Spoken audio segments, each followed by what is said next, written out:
So this weekend, as I think most people know, we're approaching the 80th anniversary of the liberation of Auschwitz, which saw over 1 million Jews murdered across about 3-4 years during the Second World War. I've visited Auschwitz myself and seen the gas chambers, the horrors that unfolded there. And ever since I visited about 5 years ago, which coincided with the 75th anniversary, I met Holocaust survivors and with so many stories to tell. And as a non-Jew living sort of in Europe at the time, I felt instantly just the feeling of just overwhelmed. And even though this wasn't sort of people that I was connected to persecuted, it was an attempt to try and eradicate our humanity.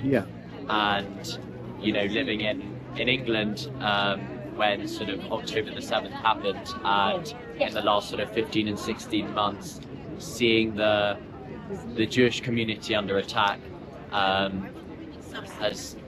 it's just made me incredibly upset. Honestly, it's broken my heart as a non-Jew that, especially a student at a UK university, that we see so much hate and misinformation being spread on our campuses.